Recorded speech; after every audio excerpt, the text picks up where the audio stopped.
Foundation முடிச்சுட்டு next step வந்து intermediate ஆரம்பித்தேன். ஸோ இன்டர்மீடியேட் ஆரம்பிக்கும்போது நான் குரூப் 2 ஃபஸ்ட்டு ஸ்டார்ட் பண்ணேன். ஏன்னா குரூப் 2 எடுக்கும்போது ஃபஸ்ட்டு கொஞ்சம் ஈஸியாக இருக்கும்னு சொன்னாங்க. ஃபவுண்டேஷனுக்கு அடுத்தது குரூப் 2 எடுத்து நான் ஃபஸ்ட்டு அதை முடிச்சுட்டு அப்புறம் குரூப் 1 பண்ணலாம் அப்படிங்கிற ஒரு ஐடியாவில் குரூப் 2 எடுத்தேன். அப்படி குரூப் 2 எடுக்கும்போதே நான் ப்ராக்டிக்கல் ட்ரைனிங்கும் அப்போ கையோட முடிச்சிட்டேன்.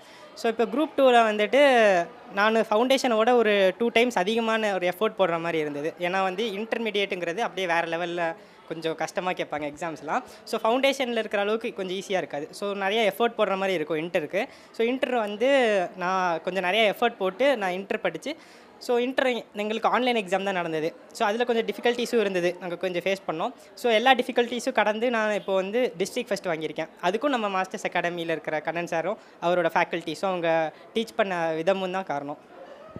இப்போ ப்ரிப்பேர் பண்ணிகிட்டு இருக்கிற ஸ்டூடெண்ட்ஸுக்கு வந்துட்டு ஏதாச்சும் ஒரு டிப்ஸு கொடுக்குறீங்கன்னா என்ன கொடுப்பீங்க? டிப்ஸ்னால் வந்து நீங்கள் கன்சிஸ்டண்ட்டாக படிக்கணும். இப்போ வந்து ஒரு நாள் படிச்சுட்டு அப்படி விட்டுட்டு அப்படி இருக்கக்கூடாது. ஸோ நீங்கள் எதை படித்தாலுமே டெய்லி ஒரு சாப்டர் படித்தாலுமே ஸ்டார்டிங்லேருந்து கன்சிஸ்டண்ட்டாக படிச்சிங்கன்னா உங்களுக்கு ஒரு முக்கால்வாசி போர்ஷன்ஸ் வந்துட்டு ஒரு 30 டேஸ் முன்னாடி நீங்கள் முடிச்சிருவீங்க.